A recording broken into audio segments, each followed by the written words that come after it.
So car 21 is like our old standby. I call this the country car. All right, and so how many trolley stations would there have been similar to the one behind me? Hello everyone and welcome to Metal Detecting NoCo. I'm out here today in beautiful, sunny northern Colorado, Fort Collins to be specific. And even more specifically, I'm out here at Horsetooth Reservoir. And just behind me, you can see the actual Horsetooth. It's called that because, well, some folks think that little feature out there looks like a horse's tooth, but you be the judge. Anyway, it normally is very sunny out here. It's a little overcast today, but fun fact about northern Colorado is that we get more days of sunshine than Southern California. And after living here for about 8 years, I can attest to that. It's normally really beautiful out here, but you know what? We'll take what we can get. But welcome to my first episode. This is a new channel, so I really appreciate your likes, your comments, and certainly your subscriptions. Stay tuned. I have a really fun story to share with you. I found something really cool about a week ago, and you know, one of the great fun parts about metal detecting is that sometimes we get to return items to folks that they belong to. In other words, sometimes you find something with an inscription or a name. Most of the time though, there is no name, and well, finders keepers.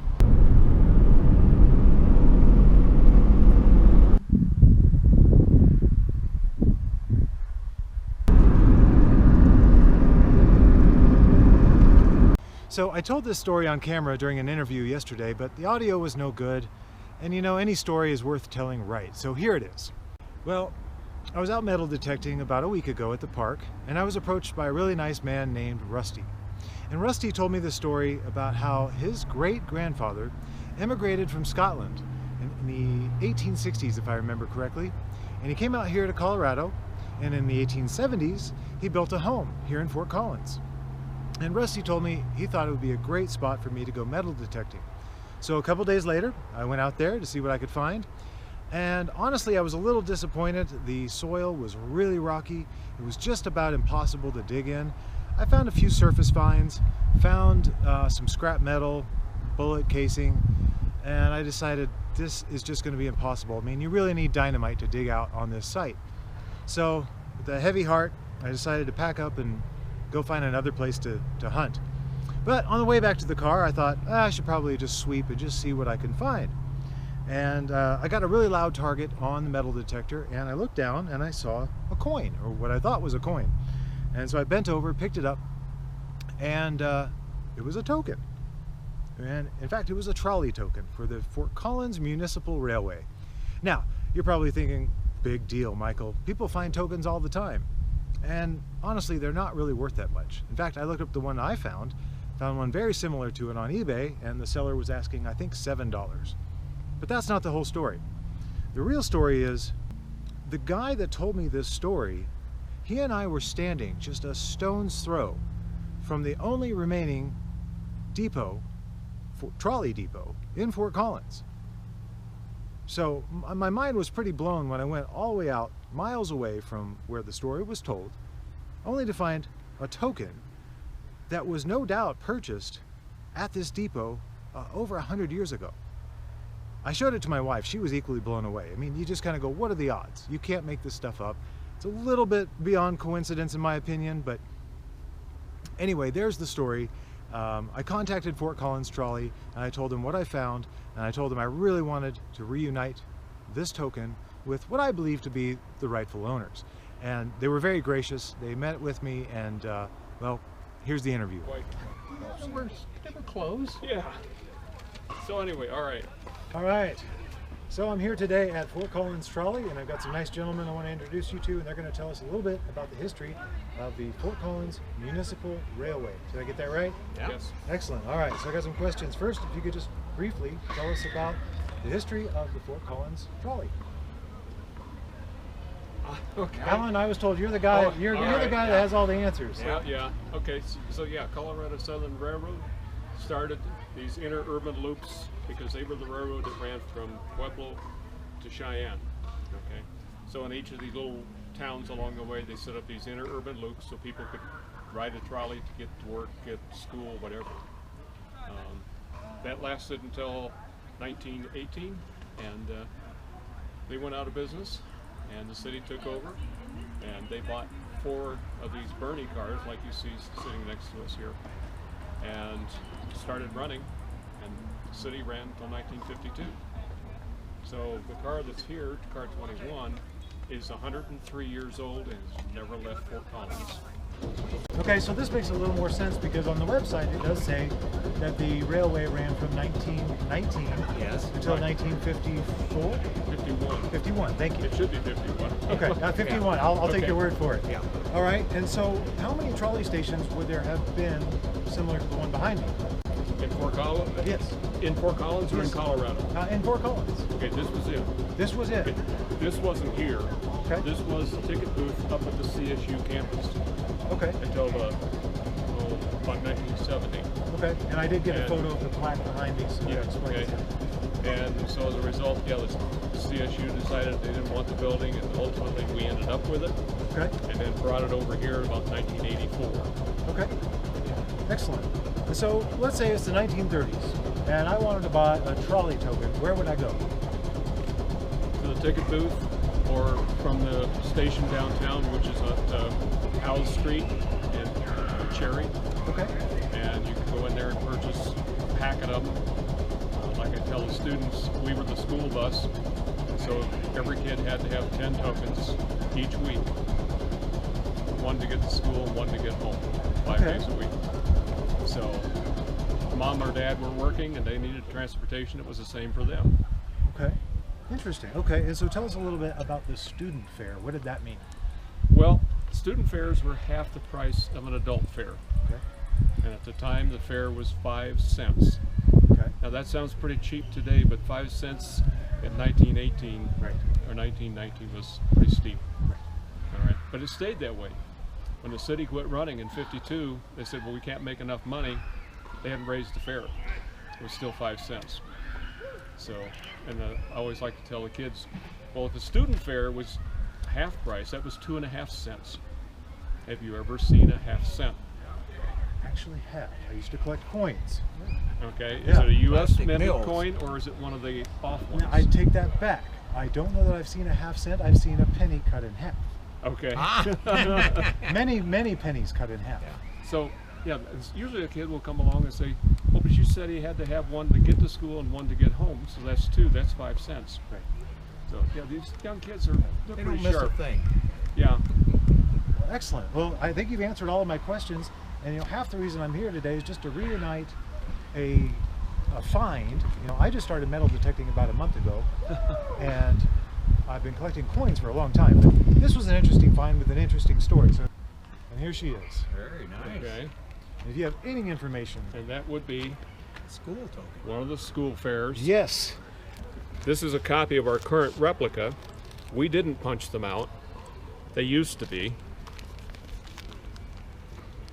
Now, how a token like that? I'm guessing it wasn't from the 1870s. Maybe you could tell us a little bit more about. Well, it would have been, when we started in 1907, the city didn't take over until 1918. Okay. So that would have been minted somewhere around 1918. Wow. Okay. Colorado Southern, I don't know how they did it. I think it was paper, but the city wanted something that they could reuse. Right. I kind of knew what it was when I picked it up. I saw that railway and I said, how cool is this? The guy that told me to come out here, we were just standing right over here. And you just go, what are the odds? Well, we did have a line that came out here. Right. Okay. So it also went up to the cemetery. That's where it originally went in 1907 because there was nothing out here but big fields because the Army had their post and barracks out here, but their office was downtown Fort Collins. Okay. Now, we never had a stockade, all right, but they had them out here, so they had their horses out here also. Right. And then there was a horse track, racetrack out here, plus the lake. So this was just a convenient place to go hang out and play. And so the trolley serviced this. Great. Well, thank you very much. I think I've covered everything I want to cover. If people want to learn more about Fort Collins Trolley, where would they go? Well, we've got a website, we've got Facebook, there are quite a few pictures on Facebook are fairly current, plus some historic. So Fort Collins Trolley on Facebook, and what's the website? You got me. I'll put it in the description. Okay, yeah. Also, the other way to do it is to come out and ride the trolley. Right. And current fares this year have been $1 for children, $2 for adults, and seniors for $1. Okay. Okay. And so for very little money, you can hop on and get a nice historic presentation. Takes us 15 minutes to get downtown. Okay. You can get off down there, walk into Old Town, or you can stay on, come back out here. It's a half-hour run. But that's part of the original line. We would like to go further, but we have two impediments. One, the restaurants on Mountain don't want to lose their parking out in the middle. And the railroad won't let us cross the tracks because it now belongs to Burlington Northern, which bought Colorado and Southern Railroad when they went bankrupt. And I've ridden the trolley, folks. You know, if you come to Fort Collins for a weekend, be sure to come out here when it's open. We're closed for the season, correct? Yes, we are. We run Okay. 1st of May through the end of September. Okay, so 2023, come out here in May, ride the trolley, and donations. Is there a place to donate? Oh, yes. Okay. On board as well as in the depot. We do sell souvenirs in the depot. And maybe on the website as well. You can there also, yes. So, Well, Alan, thank you very much. I really appreciate your time. well, thank you, folks. Hopefully, if I find any more trolley-related memorabilia, you'll be the first person I go to. Okay, thank you. My pleasure. Thank you. Thank you. Thank you. Yeah, what I have been planning for 2 years is to take the ones that I have and I want to mount them in a shadow box that has a mirror in the back that's at 45. It's called a cornicube. So when you look at it, you'll be able to see the back of it as well as the front without having to touch it. That's cool. That's And, cool. So I've got the parts. Now I gotta find the time to glue it up and put it together. I Yeah. have to ask, how many times has a metal detectorist contacted you and said, "I found this with my metal"? You are the first. Okay, now that makes me feel better. I'm the You're- first. you're you an hear that? original. And it's all thanks to Rusty. Honestly, Rusty was this guy, really nice guy, came up to me and just told me about his great-grandfather. He was really proud of his Scottish heritage. He was proud that his great-grandfather came out here to Fort Collins, of all places, to homestead. Proud enough to tell me, hey, go out there and see what you can find. And, well, look at what it turned into. Yep. Yeah. All right, folks. Well, that's a wrap for episode 1. Thank you so much for watching. Huge thank you to Fort Collins Trolley, to Bethany, to Tim, to Tom, to Mark, and especially Alan. You guys were really helpful. I really enjoyed making this video. I hope you guys enjoyed watching this at home. This is a new channel, so please like, comment, subscribe. You know the drill. And thank you so much for watching.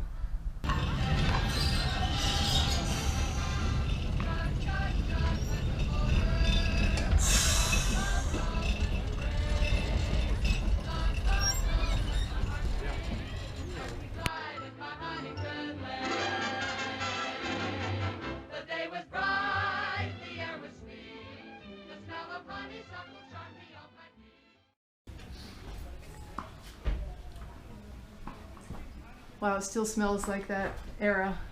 Old buildings Smells still like my have. grandfather's garage. They always have Yeah. that history This smell. sat for almost 10 years on a pasture out west of town after the CSU got done with it. And one of the people that ultimately helped start to rebuild the trolley said, oh, well, we'll take it. We'll just park it out here until we need it. So it sat out there for about 10 years. And I still have evidence and proof of it because the horses chewed on the window ledge. And Oh it's- yeah, you can No. see Yeah, the marks no, right on the It's- outside. yeah. So remind me again, how far back does this structure date? This goes back to about 1892, I think. Wow. Now, not this particular. This goes back to 1924. Okay. But it's the same footprint, the same design as the one that they burned. Still 98 years. Yeah. Incredible. So, yeah, this is. That's what's left of the original one. Boulder did this. Yeah. Damn you, Buffs. Every once in a while, somebody will come up here to ride, and I find out they're a CU grad or whatever. Say, well, I'm glad to see you weren't one of them. And I do. I talked with people about how nice that Victorian one, this one was. Yeah. And I explained to them that Not only did they burn this, they also splattered black paint on some of the buildings on campus. Now, Wow. how in the world did they catch the kids to make them pay for a new one? Criminals are not always the best mindset, even Yeah. if they're in college. Yeah, yeah. How did they? Remember I just told you they had splattered paint on Oh, the buildings? oh no. They had it on their clothing and their Oh, hands. man. Amateurs. Yeah. That's one of the few color photographs we have. Wow. 1947. Do you know who took the photograph? I mean, that's not. that's interesting. I have collected a bunch of them. Some of them I've identified. These are the trolleys that we've had over the years. Hmm.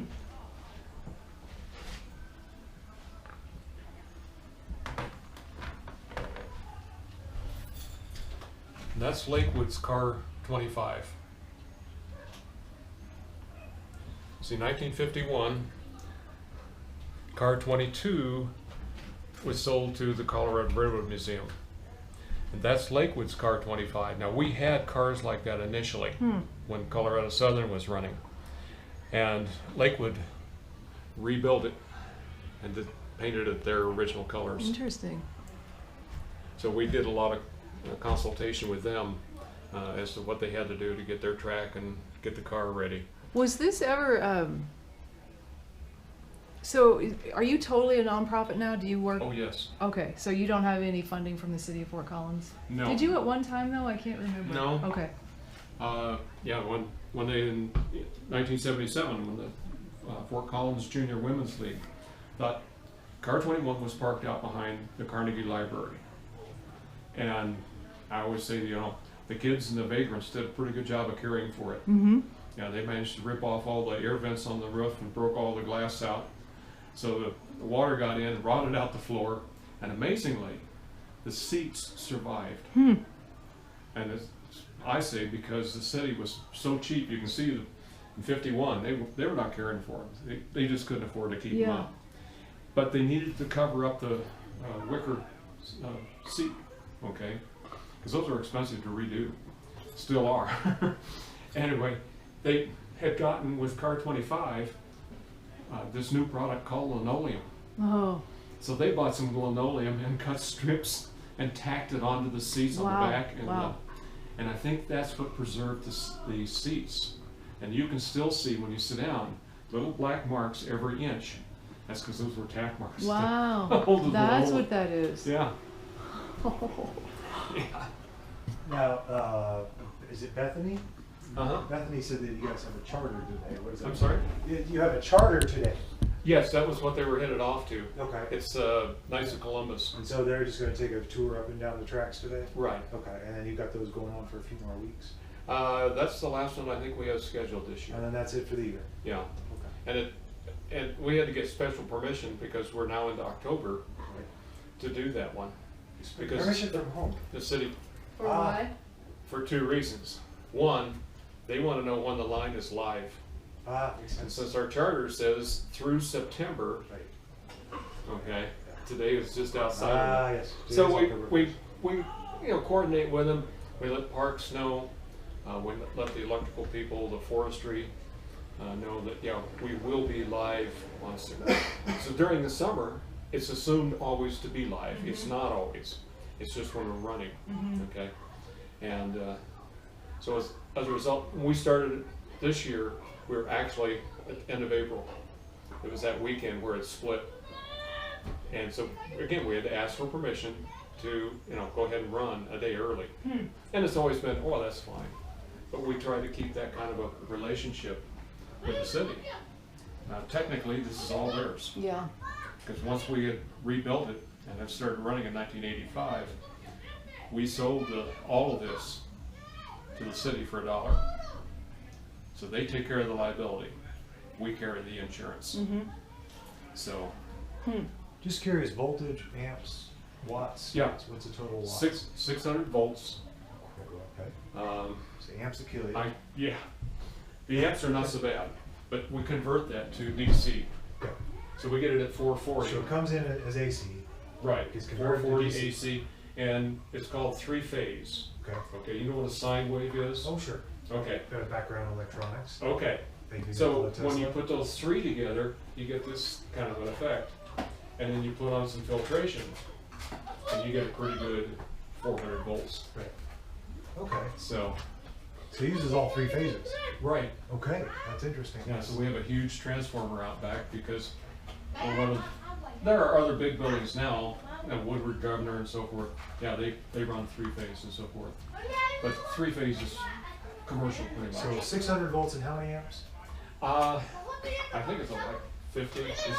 Jeez. Because the voltage is so high. But enough to take you out. Oh yeah. Yeah, that'll take you quick. In fact, we tell people, do not climb when we're running. Right. Do not allow anybody or anything to get up on the I top. apologize, I opened Pandora's box here for you. That's okay.